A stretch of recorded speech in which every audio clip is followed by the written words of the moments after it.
Imagine this. A single, dim light bulb flickers above a steel corridor. The air smells of rust, mold, and disinfectant. A man in a long white lab coat walks slowly, his boots echoing against concrete walls. His badge reads, Soviet Research Division, Project 74. His face is pale, his hands trembling slightly as he grips a clipboard.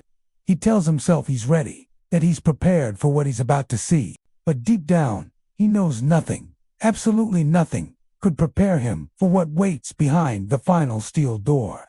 He expects to see 5 men alive, though tired, perhaps weak, but still human. That is what the reports said should happen.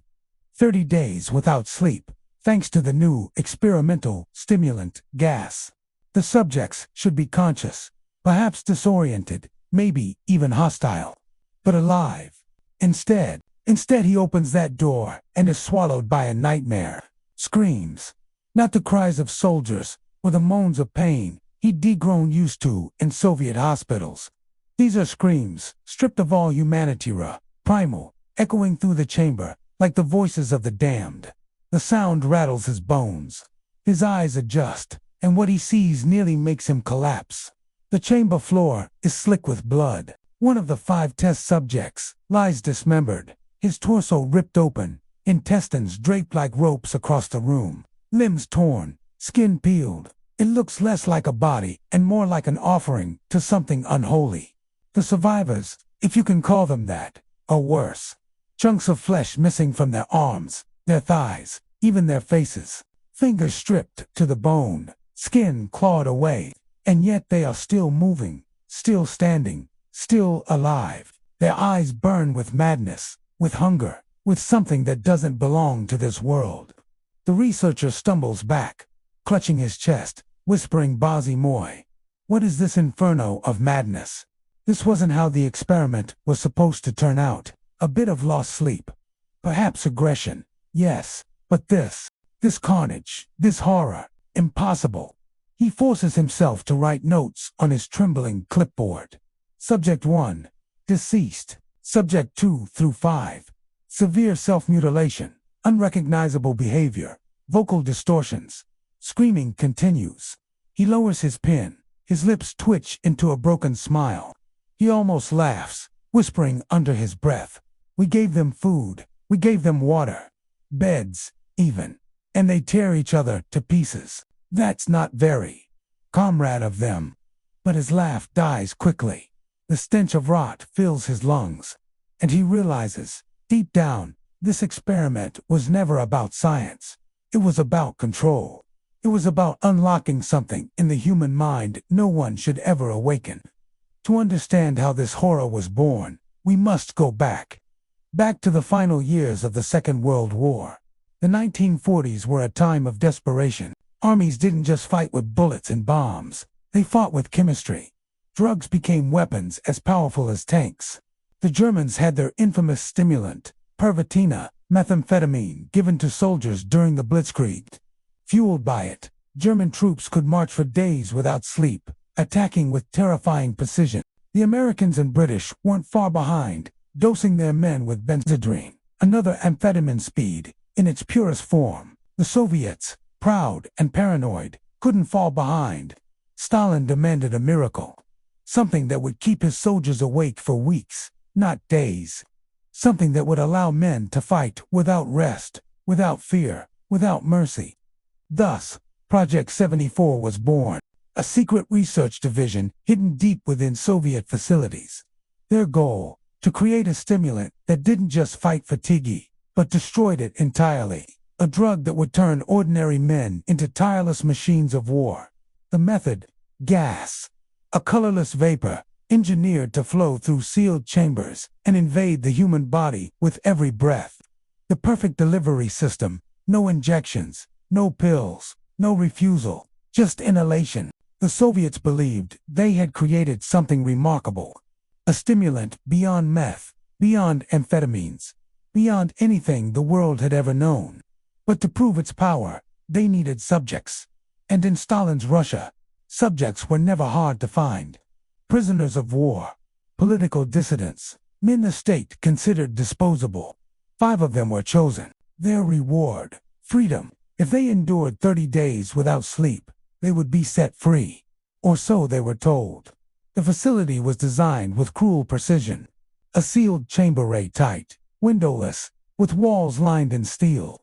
The only windows were small glass portholes, 5 inches thick, barely enough for a shadow to be seen through.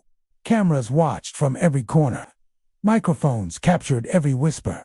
Inside the room, 5 steel-framed beds, no bedding, running water, a toilet, dried food, rations just enough to last 30 days. It looked less like a room and more like a cage.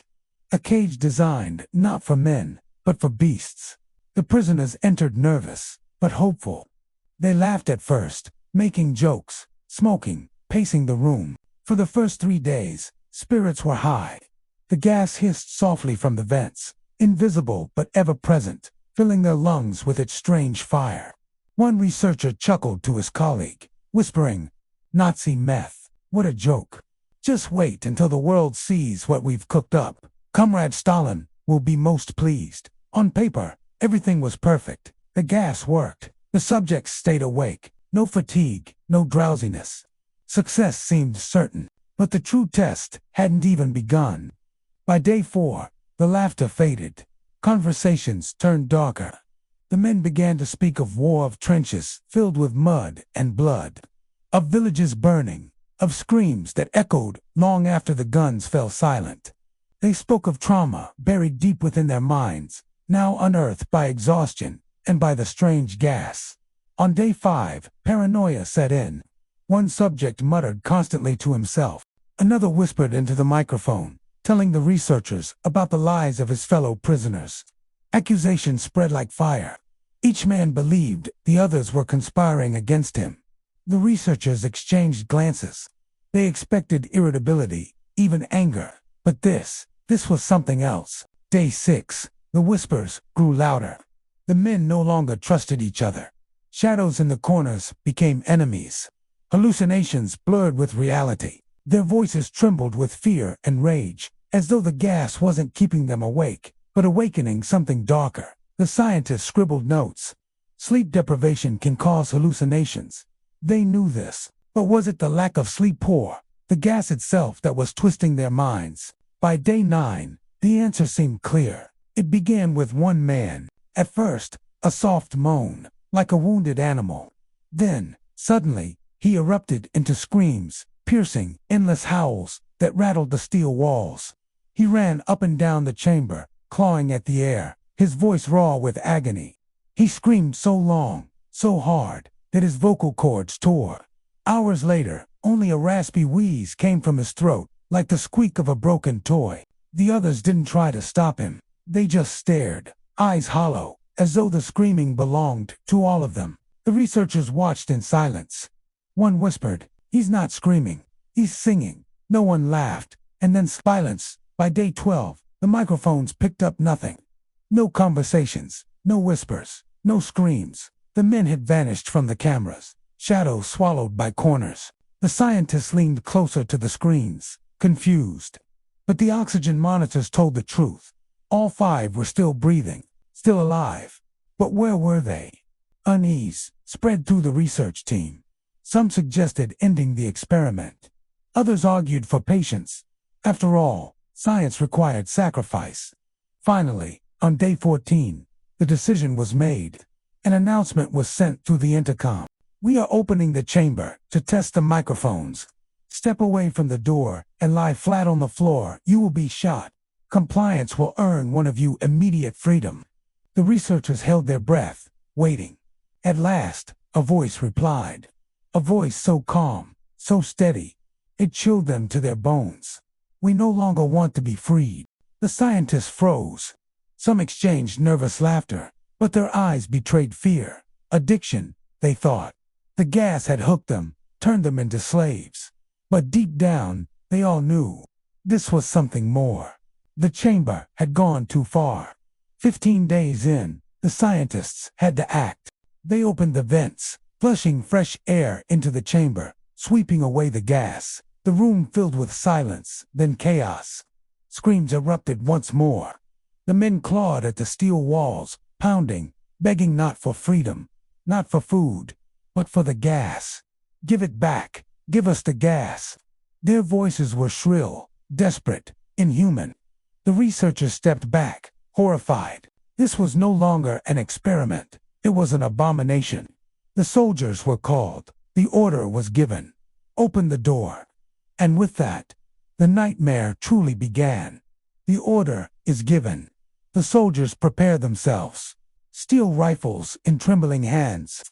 Gas masks strapped tight. Boots thundering down the corridor as the great wheel of the chamber door begins to turn. The sound is deafening, metal against metal, gears grinding, locks releasing one by one. The door that has sealed away 15 days of horror is finally opening. No one breathes. No one speaks. For a moment, time itself seems to hesitate. And then, the seal breaks. The soldiers raise their weapons, ready for hostile prisoners. But what awaits them on the other side is not human. The chamber is a slaughterhouse. Blood paints the walls in streaks of crimson. Flesh, torn from bodies, clings to the steel as though the room itself has been gnawed upon. The stench hits first thick, metallic, suffocating. It clings to the tongue. It burrows into the lungs. It makes every man gag behind his mask. One of the 5 prisoners is dead, or rather, what's left of him. His chest cavity yawns open, ribs cracked like splintered wood, organs scattered across the floor. He has been devoured, piece by piece, by his own comrades. But the others are still alive. If life is the right word, they crouch in the shadows, torn bodies trembling, yet still moving with unnatural strength. Their faces are hardly recognizable as human skin peeled from cheeks, eyes wide and unblinking, mouths stretched into horrific smiles that reveal blood-stained teeth. Their hands are mangled, fingernails torn away, fingertips raw and bone exposed. Still, they claw at themselves, at each other, at the floor. The soldiers freeze. Some nearly drop their weapons, and then the screaming begins again. Not screams of pain, but of hunger. Please, demands, more gas. Give us the gas. The men shriek, voices shredded, yet full of desperate longing. They do not beg for food. They do not beg for freedom, only for the stimulant. The soldiers stagger back, but orders are orders. They push forward. One prisoner lunges with inhuman speed, teeth bared like a rabid animal. A soldier fires. The bullet tears through the prisoner's shoulder, blood exploding, but the man does not fall. He keeps coming, tearing into the soldier's throat with his teeth. Another prisoner grabs a rifle, snapping it with impossible strength. He rips the weapon from the soldier's hands and slashes with the jagged metal, gouging deep into flesh. The chamber becomes a battlefield. Gunfire echoes. Screams of soldiers mix with shrieks of the damned. Blood sprays across steel. By the time it ends, 5 soldiers lie dead. Others are maimed, one clutching at the shredded ruin of his own face, another screaming as blood gushes from where his groin used to be. The surviving prisoners still stand, still breathe, still beg. The researchers watch in horror, too terrified to enter. One whispers, "This is not science anymore. This is something else." Desperate, the doctors order sedation. Morphine enough to put down a mousses, injected into the surviving subjects. The men thrash violently, snapping restraints, screaming, fighting. Even as blood pours from their wounds, even as bones crack beneath the pressure, they do not fall. One prisoner finally collapses, his heart stopping after his veins are flooded with the drug. But even in death, his mouth still moves, whispering, "More gas. I need gas." Another prisoner, ribs shattered, still fights against the restraints until his muscles tear and bones snap. He should be dead. He must be dead. But he isn't. Not yet. It takes an army of hands, chains, and straps to hold them down. And when at last the chamber falls, silent, only 3 remain alive. If alive is what you can call them. The prisoners are dragged bound, gagged, strapped to the medical wings. Their bodies are grotesque parodies of life, torn open, organs hanging, blood dripping onto the cold floor. The surgeons look at them with a mixture of revulsion and fascination. How are they breathing? How are they conscious? How are they smiling through all of this? The first surgery begins. A man's chest cavity yawns open. His lungs are visible, pumping. His intestines spill onto the table. Yet he laughs a broken, wheezing laugh that chills every nurse in the room. They pump more anesthetic into him. Nothing. His eyes remain open, his grin mocking. The surgeon wipes sweat from his brow, muttering, "It should not be possible. This man should be dead." The nurse gasps. The prisoner raises his head. He motions weakly for something to write with. They place a pen in his trembling hand. He scrawls across a pad, letters jagged, words uneven. "Keep cutting." The nurse recoils, dropping the paper. The prisoner laughs, blood bubbling at his lips. The next man is worse. His abdomen is split wide open, organs spilling like wet rope. He smiles at the surgeon, his teeth crimson, his breath rattling. The doctors debate. To operate with anesthesia would kill him. To operate without would be monstrous. But they are ordered to continue. Needles pierce his flesh. Sutures stitch his organs back inside. His body jerks and twitches, but he never loses consciousness. He never cries out in pain. Instead, he laughs. A shrill, manic laugh that echoes in the sterile room, drowning out the clatter of instruments. When asked why he endures, he rasps, throat shredded, "I need the gas. I must stay awake." The surgeon nearly drops his scalpel.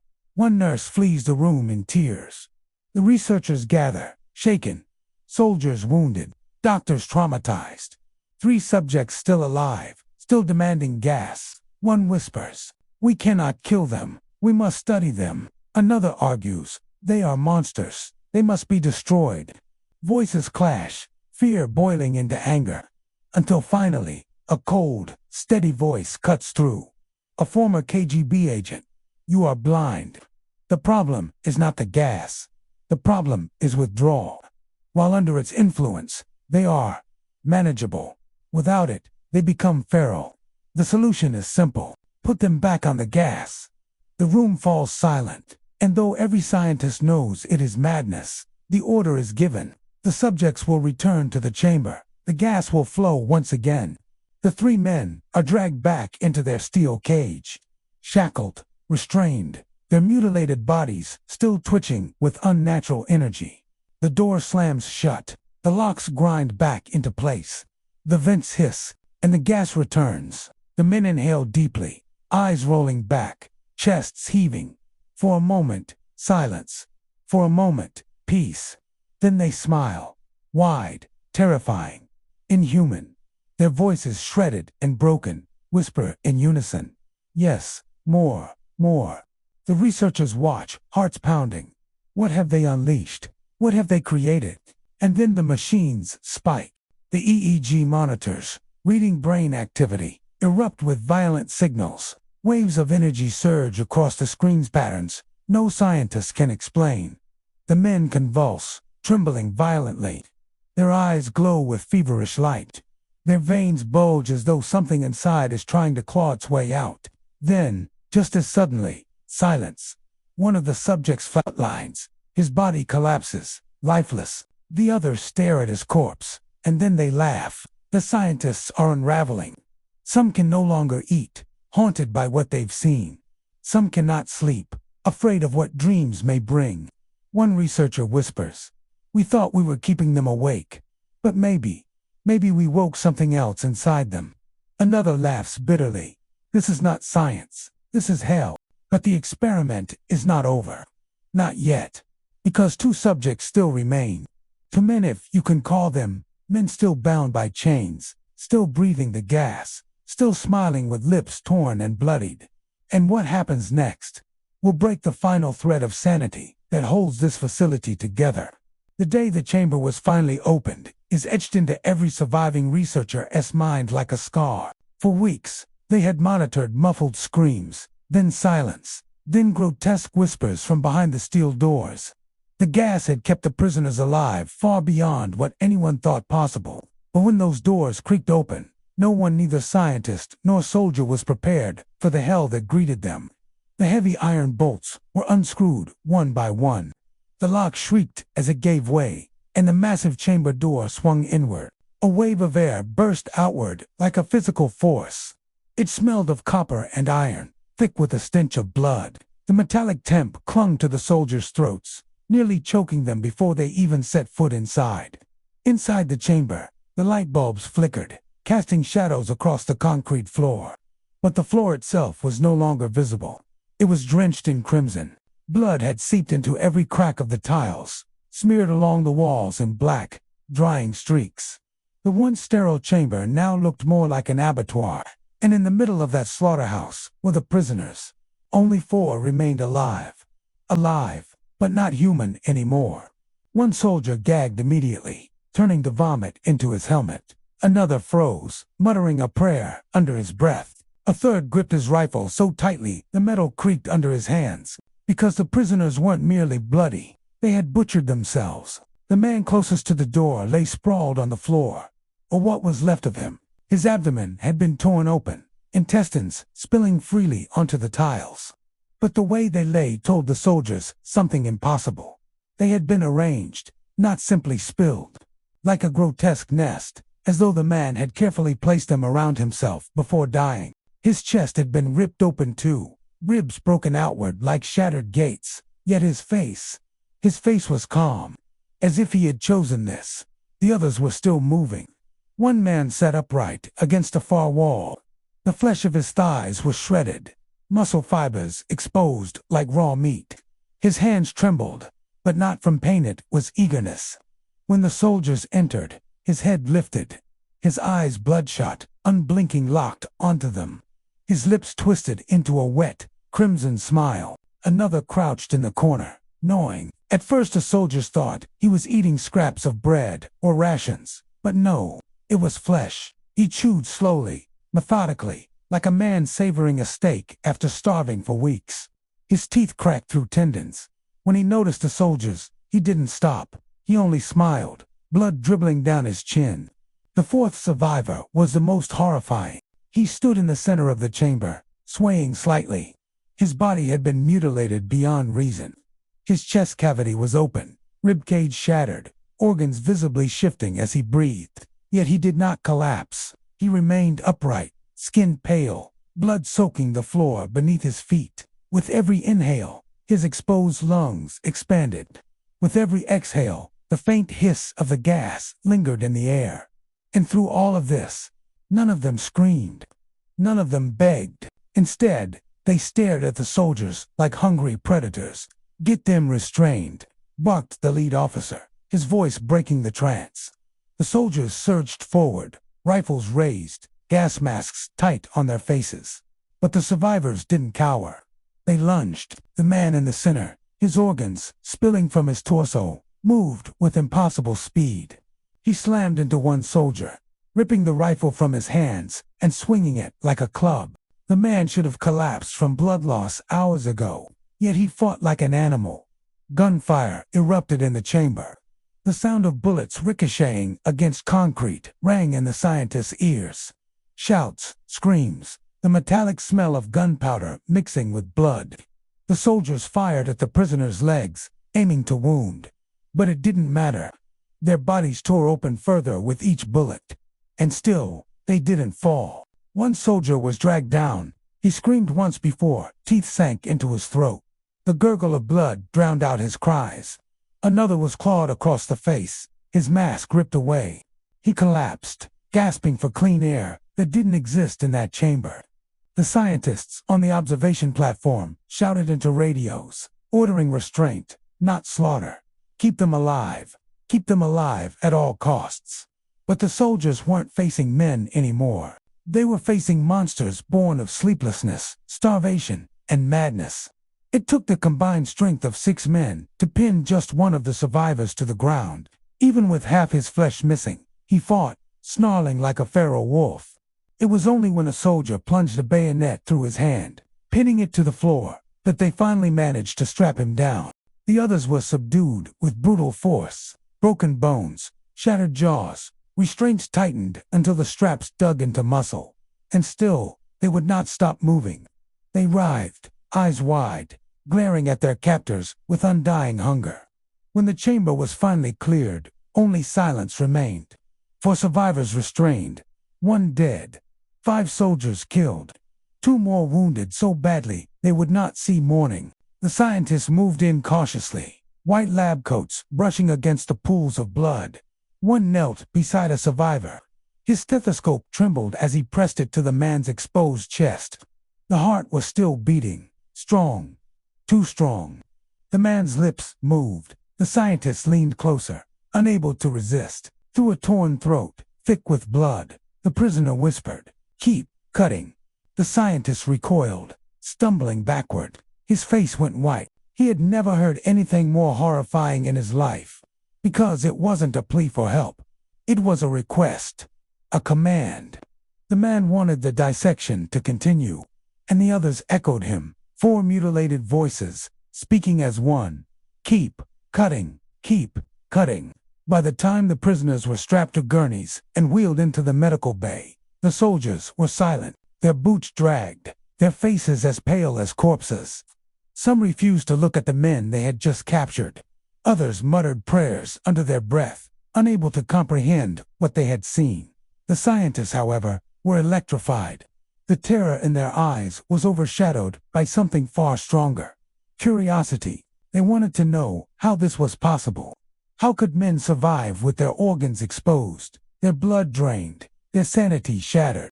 There was only one way to find out. They would cut deeper, and the prisoners would not only allow it, they would demand it. This is where the story turns darker. The prisoners undergo surgery. The scientists try to fix them, and the truth about the gas begins to reveal itself. I'll keep it around 2,500 to 3,000 words worth of narration style, but condensed here for you in flowing cinematic form. The survivors were wheeled into the medical ward like trophies dragged from a battlefield. Their bodies dripped blood onto the sterile white floors, leaving trails that no mop could erase. The orderlies who pushed the gurneys refused to make eye contact with their cargo. Every slight movement, a twitching hand, a shifting lungs, and chills down their spines. The surgeons, however, stood ready.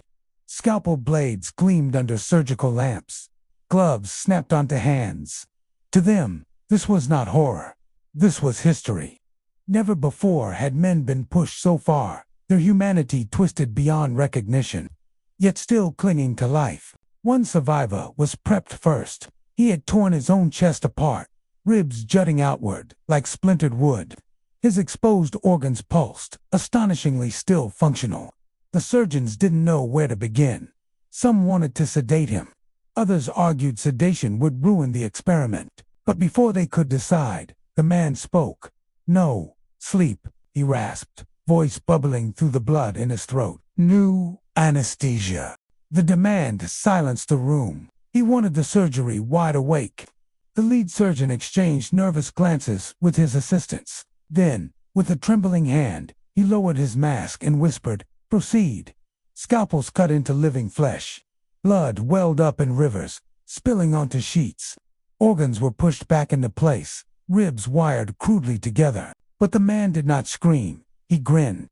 His teeth shone red as he laughed through the procedure, his voice ragged but steady. "More. Keep going."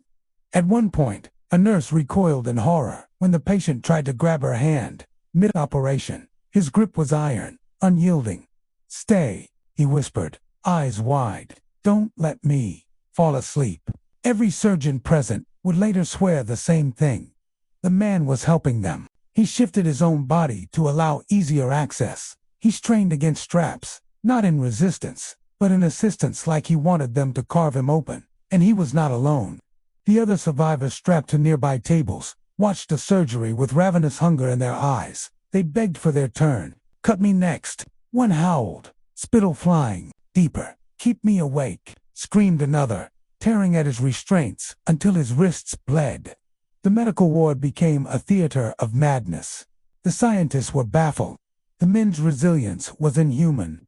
Without food, without proper rest, with organs mangled beyond repair, they should have died 10 times over. And yet they clung to existence, driven by some force even the brightest minds in Moscow could not explain. The leading hypothesis was simple. The gas, the stimulant compound, pumped into the chamber for 15 straight days, had somehow rewired their biology. It wasn't merely keeping them awake. It was reshaping them, mutating them. And now, without the gas, their bodies began to fail. By the third day in the ward, 2 of the survivors weakened. They trembled, their blood pressure falling. The surgeons tried transfusions, for drips, emergency compressions, but nothing worked. Their organs rejected the intrusion of ordinary medicine, as if their bodies had been programmed to survive only in one condition: sleeplessness. When their eyelids began to droop, the scientists panicked. The gas must be reintroduced. Without it, the men would perish. The decision was made. The chamber would be refilled. The surviving subjects, barely stitched together, were wheeled back into the chamber where the nightmare had begun. Their restraints were reinforced, chains bolted into concrete, mouths gagged to prevent biting. Soldiers stood guard, rifles loaded, fingers trembling on triggers. Then the hiss began. The familiar sound of the gas filled the chamber once more, slithering into every crevice. The men inhaled deeply, their chests swelling as if they had been suffocating and were now drowning in oxygen. Their eyes flew open, veins bulging in their foreheads. Their restraints shook under renewed strength. The gas revived them instantly. But what followed was worse than any wound or scream. The men laughed, not as humans laugh. Their voices were guttural, layered, echoing unnaturally in the chamber. It was as if something else, something beyond them, was laughing through their mouths. One soldier muttered a prayer. Another dropped his rifle and fled the room. Because what the prisoner said next was not human. Through broken teeth and stitched jaws, one survivor forced out words that made the blood of every scientist run cold. "You don't understand." The lead scientist pressed forward, desperate. "What don't we understand? What are you?" The man's head lolled back, but his eyes, those wild, sleepless eyes, never blinked. "We are what waits in the dark when you close your eyes." The soldiers stiffened. The room grew colder. The man continued, voice rising in strength. "We are the hunger that gnaws when you sleep, the madness in your dreams, the thing you push away when morning comes. We are always there. You let us in with your experiment, and now we are awake." Another subject began to scream, not in pain, but in triumph. His voice cracked, yet his words were clear. "Sleep is death. Sleep is weakness. We are the ones who remain when you deny it. You thought you were using the gas to control us." He laughed, head jerking against his chains. "But it was us using the gas to escape you." The scientists froze. Their notes fell silent. Because in that moment, the experiment stopped being a study of men. It had become a study of something older, something that had been waiting in the dark corners of the human mind since the beginning of time. The chamber shook as the men thrashed. Chains rattled like thunder. Soldiers raised rifles, sweat dripping into their eyes. The order was given to keep them alive. But every man in that room knew the truth. These were no longer prisoners. These were windows, and something was staring back through them. The chamber was no longer a room. It was a living heartbeat, a cage of rattling chains, shrieks, and whispers. Every hiss of the gas seemed to breathe with intent, swelling through the walls, sinking into the bones of those present. The soldiers posted on guard had stopped pretending to be brave. Their rifles shook, their knuckles turned white around triggers. Every eye was fixed on the survivors, those stitched, broken, grinning figures who thrashed against iron restraints with strength no human body should hold. The scientists scribbled furiously into notebooks, but their pens stuttered with each scream. Even they could feel it. This experiment had passed beyond the realm of science. They weren't studying psychology or physiology anymore. They were staring into something older, something primal, something that had always lurked at the edges of humanity. One subject snapped his restraints. The sound echoed like a gunshot. Metal bolts tore from concrete. His body half-dead, organs spilling, stitches breaking, lurched forward with unholy vigor. The soldiers panicked. 3 rifles cracked, the bullets tearing into his chest. He staggered, but did not fall. Instead, he laughed. Blood sprayed across the chamber walls as he advanced. He slammed into one soldier, knocking the rifle from his hands. With fingers like claws, he tore the man's throat open. The others opened fire, The chamber filled with thunder. Muzzles flashed, shadows danced, screams tore through the chaos. But even as bullets ripped through flesh, the subjects kept moving, kept laughing. One of them, chained still, bellowed words over the slaughter. "You cannot kill us. We are in you already." Amid the carnage, the lead researcher staggered forward, dodging a spray of blood. His spectacles had cracked, one lens hanging loose, but his eyes burned with mania. "Stop! Stop!" he screamed. His voice was drowned by rifles and roars. "Don't kill them. They must live. We must know what they are." The soldiers ignored him. Their orders, their instincts, everything screamed the same command: end it now. But as the last subject standing lunged, riddled with bullets but still howling with feral laughter, something unexplainable happened. The man collapsed. Not from gunfire, not from pain, but as though something inside him let go. He dropped to his knees. His chest heaved. His eyes, wild and sleepless for weeks, finally closed. For the first time since the experiment began, he slept, and with that sleep, he died instantly. The room froze. No one moved. No one spoke. The silence that followed was worse than the screams. It pressed down on them, suffocating, absolute. One by one, the soldiers lowered their weapons. Their hands shook, blood dripping from bayonets. The scientists stood wide-eyed, notebooks clutched to their chests, their precious data soaked in gore. The chamber stank of death, iron, and gas. The survivors, if they could be called that, were no more. But the words they had spoken still echoed, louder than the gunfire.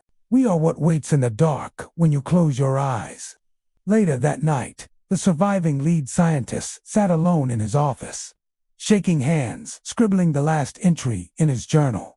His colleagues had gone silent.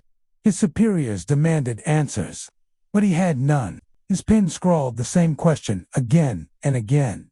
What if sleep is not a necessity, but a prison? He thought of the subjects' faces, their manic grins, their blood-soaked eyes. He thought of the laughter that had not sounded human.